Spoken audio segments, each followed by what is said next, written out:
Hello aspirants, welcome to AKSIS academy daily current affairs. So నేను ఇచ్చినటువంటి క్వశ్చన్కి index of 8 core industries which of the following is given అన్న దాంట్లో highest weightage ఇచ్చేది సాధారణంగా electricity జనరేషన్కి ఇస్తాము. సో ఇది గతంలో కూడా ఇచ్చాను ఈ క్వశ్చన్, మళ్ళీ ఇచ్చాను. సాధారణంగా ఇచ్చిన క్వశ్చన్స్ అయినా ఎందుకు ఇస్తున్నానంటే యూపీఎస్సీలో కానీ గ్రూప్ 1లో కానీ ఎలాంటి క్వశ్చన్స్ ప్యాటర్న్ అడుగుతాడు అనేది తెలుసుకోవాలి మీరు, అందుకని ఇస్తున్నాను అంతే. అలాగే ఈరోజు టాపిక్ చూడబోయేది వియత్నాంకి India sacred relic of Shakyamuni Buddha. Relics అంటే చనిపోయినటువంటి అస్థికలు ఉంటాయి కదా, సో వాటిని రెలిక్స్ అని అంటాం. వీటిని వియత్నాంకి పంపిస్తోంది భారతదేశం. భారత్కి వియత్నాంకి మధ్య ఉన్నటువంటి సత్సంబంధాలను పెంపొందించుకునేందుకోసం.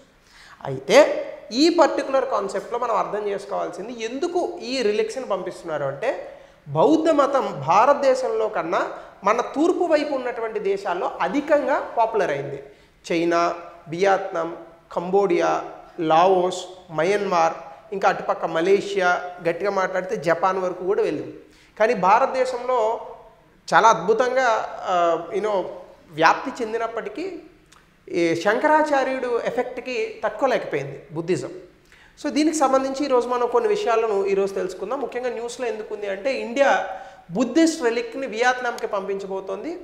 International exposition for UN day of Vesak 12 May 2025 చేయబోతున్నారు. సేక్రెడ్ రెలిక్ ఆఫ్ సఖ్యముని అంటే బుద్ధుడిని సఖ్యముని అని కూడా పిలుస్తారు. చాలా పేర్లు ఉన్నాయి ఈయనకి. సిద్ధార్థ ఒరిజినల్ పేరు అయినప్పటికీ సో బౌద్ధ మతాన్ని స్థాపించారు కాబట్టి, సో శారనాథ్ నుంచి తీసుకొని లయన్ ఒకటి ఉంటుంది, శారనాథ్ లయన్ అని చెప్తుంటాం, అక్కడ నుంచి ఈ యొక్క రిలిక్స్ని పంపించుతున్నారు. ఎవరు చేస్తున్నారు అంటే ministry of culture, government of India, అలాగే ఇంటర్నేషనల్ బుద్ధిస్ట్ కన్ఫెడరేషన్ వాళ్ళు చేస్తున్నారు. సిగ్నిఫికెన్స్ ఏంటంటే, భారతదేశానికి వియత్నాంకి మధ్య ఉన్నటువంటి ఈ కల్చరల్ రిలేషన్స్ అంటే సాంస్కృతిక సంబంధాలు అనేటటువంటివి పెరుగుతాయి. అలాగే బుద్ధిజం సౌత్ ఈస్ట్ ఏషియాలో అద్భుతంగా పాపులర్ అయ్యేందుకు కూడా ఇది ఉపయోగపడుతుంది. అలాగే ఏన్షియంట్ ఇండియన్ రూలర్స్ ఈ బుద్ధిజంని ఎంత అద్భుతంగా స్ప్రెడ్ చేశారు అనేటటువంటి దాంట్లో ఇక్కడ ఖచ్చితంగా కొంత ఆ పాత్ర అనేటటువంటిది మరొకసారి మనం గుర్తు చేసుకోవడానికి పనికొస్తుంది. ఎందుకంటే బేసికల్గా మీరు చూస్తే చాలా వరకు కూడా భారతదేశాన్ని పరిపాలించినటువంటి రాజుల్లో ఎక్కువ శాతం వేరే దేశాల వరకు వెళ్ళినటువంటి రాజులు దక్షిణ భారతదేశం నుంచి వెళ్ళారు. ఉత్తర భారతదేశం నుంచి ఎవరు పోలా. ఎందుకంటే ఉత్తర భారతదేశంలో ఉన్నటువంటి వ్యక్తులంతా కూడా ఈ ప్రాంతాలను ఆక్రమించాలని అనుకునే చూశారు. కానీ ఇక్కడ ఉన్నటువంటి చోళులు, చరాసు వీళ్ళు మాత్రమే నేవల్ పవర్తో ఇలా చోళులు, పాండ్యులు వీళ్ళంతా కూడా కంబోడియా లాంటి ప్రాంతాలకు వెళ్ళి అక్కడ హిందూయిజంని, బుద్ధిజాన్ని కూడా స్థాపించారు. లేదంటే కంబోడియాలో మీకు పెద్ద దేవాలయం ఉంటుంది. ఎక్కడికి నుంచి వచ్చింది దేవాలయం అది? మీకు తమిళనాడులో ఎట్లయితే దేవాలయాలు ఉంటాయో సేమ్ కంబోడియాలో అంకోర్ వాత్ ఇట్లాంటివన్నీ కూడా సేమ్ అట్లానే ఉంటాయి. సో కాబట్టి ఇక్కడ అసలు సఖ్యముని అంటే ఏంటంటే, బుద్ధ అనేటటువంటి పేరు అసలు ఆయన పేరు బుద్ధ కాదు, సిద్ధార్థ. సో సిద్ధార్థ గౌతమ అంటారు. సో తర్వాత బుద్ధుడిగా మారింది పేరు. ఎందుకు మారింది అంటే, ఆయన విపరీతమైనటువంటి తపస్సు చేసి నాకు ఎన్లైట్మెంట్ వచ్చిందని చెప్పాడు. అంటే జ్ఞానోదయము. ఏంటి జ్ఞానోదయం అంటే, ఆయన ఏమంటాడంటే తృష్ణ, కృష్ణ కాదు తృష్ణ అంటే ప్రపంచంలో మన ఈ ఇహపర సంబంధాలు ఉన్నటువంటి ప్రపంచంలో ఎందుకు మనకు సమస్యలు వస్తాయంటే కోరికల వల్ల అంటాడు.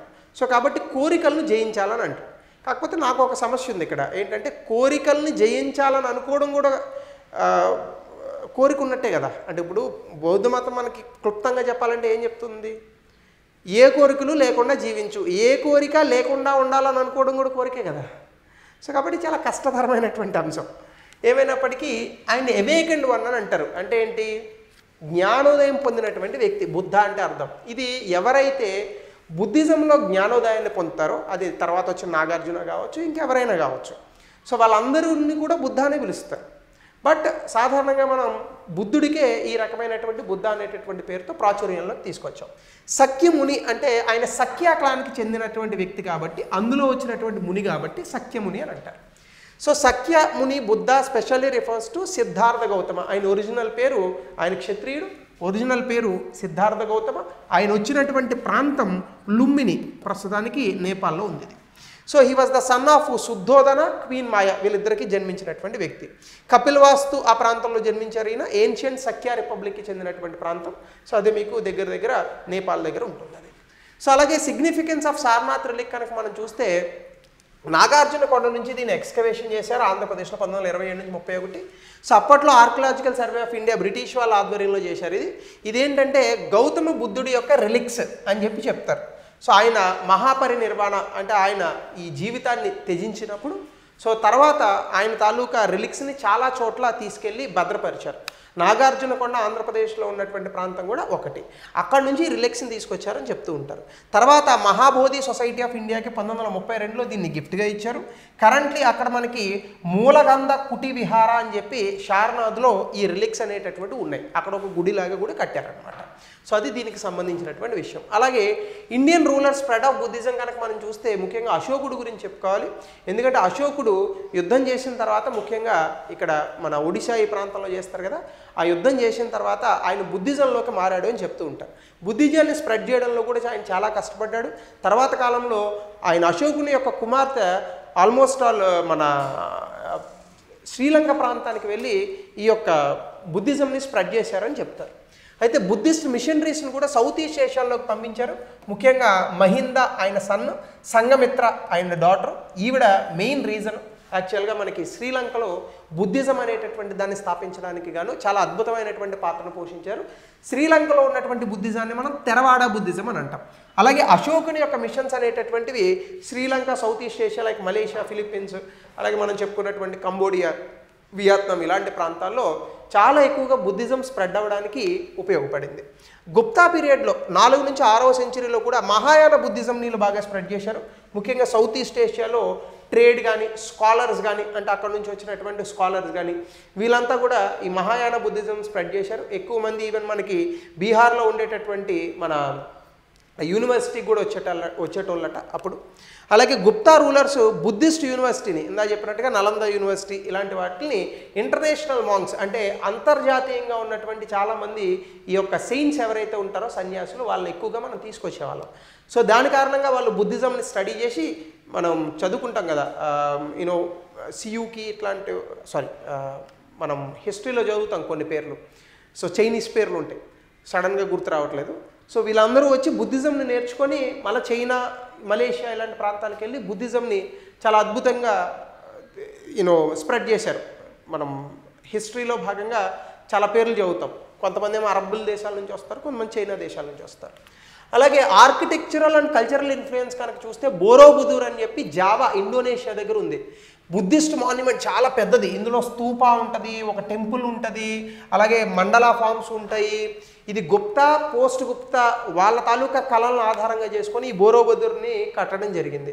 సో యునెస్కో వరల్డ్ హెరిటేజ్ సైట్గా కూడా దీన్ని 1991లో ఇండోనేషియా ప్రభుత్వానికి సంబంధించి దీన్ని గుర్తించారు. అలాగే ట్రేడ్ కారణంగా కూడా రిలీజియస్ ఎక్స్చేంజెస్ జరిగేవి. అంటే ఆ రోజుల్లో వాణిజ్యం కారణంగా కూడా మనకి చాలా వరకు ఈ రిలీజియస్ ఎక్స్చేంజెస్ అనేటటువంటివి జరిగేవన్నమాట. ముఖ్యంగా మౌర్యులు, గుప్తా వీళ్ళు ఉన్నటువంటి కాలంలో తామ్రలిప్తి ఇలాంటి పోర్ట్లు ద్వారా మ్యారిటైమ్ ట్రేడ్ అంటే సముద్ర మార్గాల ద్వారా వాణిజ్యాన్ని చేసేవాళ్ళు. తక్కువగా సముద్ర మార్గాల ద్వారా వాణిజ్యం చేసింది ఈవెన్ తర్వాత వచ్చిన మొఘళ్ళు వీళ్ళంతా చేయలేదు, కానీ స్టార్టింగ్లో జరిగాయి. సో దానివల్ల మనకి సుమాత్రా, జావా, మలాయ్ అంటే మలేషియన్ పెనిన్సులా, జావా అంటే ఇండోనేషియా, సో సుమాత్రా మనకి ఇప్పుడు ఉన్నటువంటి ఈ ప్రాంతం. సో వీటన్నిటికీ కూడా విపరీతమైనటువంటి ట్రేడ్ జరిగేది. భారతదేశం నుంచి ఈ సుగంధ ద్రవ్యాలు మనకున్నాయి కదా స్పైసెస్ అని అంటాం, వీటిలన్నింటినీ కూడా మనం తీసుకెళ్లే వాళ్ళం. బుద్ధిస్ట్ మాంకులు ఇందులో భాగంగా వెళ్ళేవాళ్ళు. వాళ్ళకి సంబంధించి బౌద్ధ మతం ఎందుకు గొప్పది, బౌద్ధ మతం శాంతిని ఎట్లా ప్రేరేపిస్తుంది, ఈ రిలీజియస్ ఐడియాస్ అన్నింటినీ కూడా తీసుకెళ్లేవాళ్ళు. సో ఆ తర్వాత బుద్ధుడి బొమ్మలు కూడా తీసుకెళ్లారు. బౌద్ధ మతం విగ్రహారాధనకు వ్యతిరేకమైన తర్వాత కాలంలో విగ్రహారాధన మొదలుపెట్టారు. సో అందులో భాగంగా కొన్ని రిచువల్స్ చేయడం ఇట్లాంటివన్నీ కూడా ప్రారంభమయ్యాయి. ముఖ్యంగా సౌత్ ఈస్ట్ ఏషియాలో ఎక్కువ జరిగింది, పశ్చిమ దేశాల్లో జరగల, ఎక్కువగా ఈ తూర్పు వైపు ఉన్నటువంటి దేశాల్లో జరిగింది. అలాగే శ్రీ విజయ కింగ్డమ్ అని సుమాత్రా ఇండోనేషియాలో కూడా ఆ రోజుల్లో ఇండియన్ ఇన్ఫ్లుయెన్స్ వల్లే వచ్చింది. దీని మీద మనకి చరిత్ర ఆధారాలు తక్కువ ఉన్నప్పటికీ కూడా ట్రేడ్ అండ్ కల్చర్ అంటే సాంస్కృతిక వాణిజ్యపరమైనటువంటి సంబంధాల ద్వారా ఇండోనేషియాలో బుద్ధిజంని ఎక్కువగా తీసుకెళ్లారని చెప్తారు. తర్వాత కాలంలో మళ్ళీ ఇస్లాం కూడా పోయింది. అలాగే కల్చరల్ డిప్లొమసీ, ఎపిగ్రఫిక్ ఇన్ఫ్లుయెన్స్లో భాగంగా ఇండియన్ ఎపిగ్రఫీ ముఖ్యంగా సాంస్క్రిట్కి సంబంధించినటువంటి ఇన్స్క్రిప్షన్స్ కానీ అలాగే కొన్ని art styles like Amaravati, Gupta ఇవన్నీ కానీ చాలా వరకు కూడా ఆ ప్రాంతాలకు వెళ్ళడం జరిగింది. ముఖ్యంగా జావాలో మనకి ప్రంబనాన్ టెంపుల్ అని ఒకటి ఉంటుంది. దాంతోపాటు కంబోడియా, థాయిలాండ్, మయన్మార్లో కూడా అనేక రకాల టెంపుల్స్ ఉంటాయి. బుద్ధిస్ట్ తాలూకా మాన్యుమెంట్స్ ఉంటాయి. ఎక్కడి నుంచి వెళ్ళాయి ఇవన్నీ? ఇప్పుడు కంబోడియాలోనో మలేషియాలోనో మీకు బుద్ధిస్ట్ తాలూకా మాన్యుమెంట్స్ ఎట్లా వస్తాయి? భారతదేశం నుంచి వెళ్తేనే వచ్చేది. సో అట్లానే అంకోర్ వాత్ కంబోడియాలో ఉంది మనకి. ఇది 12వ శతాబ్దంలో సూర్యవర్మన్ II మన సౌత్ ఇండియా నుంచి వెళ్తాడు. ఈయన హిందూ టెంపుల్ని కట్టాడు ఫస్ట్, దాని తర్వాత దీన్ని బుద్ధిస్ట్ టెంపుల్గా మార్చారు. ఇది కూడా యునెస్కో వరల్డ్ హెరిటేజ్ సైట్గా 1992లో గుర్తించబడింది. తర్వాత బగాన్ అని మయన్మార్లో కూడా యునెస్కో వరల్డ్ హెరిటేజ్ సైట్ ఉంది. మీకు అందుకే మయన్మార్లో ఎక్కువగా రకైన్ బుద్ధిస్ట్ అని ఉంటారు. అదొక జాతికి చెందినటువంటి వ్యక్తులు. వీళ్ళు రోహింగ్యా ముస్లిమ్స్ చాలా రోజులు దెబ్బలాడుకున్నారు. ఈ రకైన్ బుద్ధిస్ట్ కూడా ఈ బగాన్ ప్రాంతం నుంచి ఎక్కువగా స్ప్రెడ్ అయ్యారని చెప్తారు. ముఖ్యంగా బుద్ధిస్ట్ టెంపుల్స్ అండ్ స్తూపాస్ కొన్ని వేల సంఖ్యలో ఉన్నాయి మయన్మార్ ప్రాంతంలో. సో తెరవాడ బుద్ధిజము ఇవన్నీ కూడా ఇండియన్ మిషనరీ ఇన్ఫ్లుయెన్స్ల కారణంగానే, ఆ రోజున అశోకుడు ఇట్లాంటి వాళ్ళ వ్యక్తుల కారణంగానే వెళ్ళాయని చెప్తూ ఉంటారు. సో ఇది బేసికల్గా మనము ఏన్షియంట్ ఇండియాకి సంబంధించి ఎగ్జామినేషన్లో ప్రిలిమ్స్ అండ్ మెయిన్స్ ఎగ్జామినేషన్లో మనకు వచ్చేటటువంటి ప్రశ్నలు. సో బీ కేర్ఫుల్, ఇవన్నీ కూడా చాలా జాగ్రత్తగా చదువుకోండి. సో అలాగే దానికి సంబంధించి రిలేటెడ్ క్వశ్చన్, దీనికి ఆన్సర్ని కమెంట్ సెక్షన్లో తెలపండి. సో అలాగే discuss the role of ancient Indian rulers and maritime trade in spread of Buddhism to South East Asia, highlight the cultural and architectural impact. 200 పదాల్లో రాయండి, గతంలో ఏం లేదు, ఇప్పుడే ఇచ్చాను. సండే కాబట్టి చాలా చిన్న టాపిక్ తీసుకున్నాను. So thank you, have a nice day.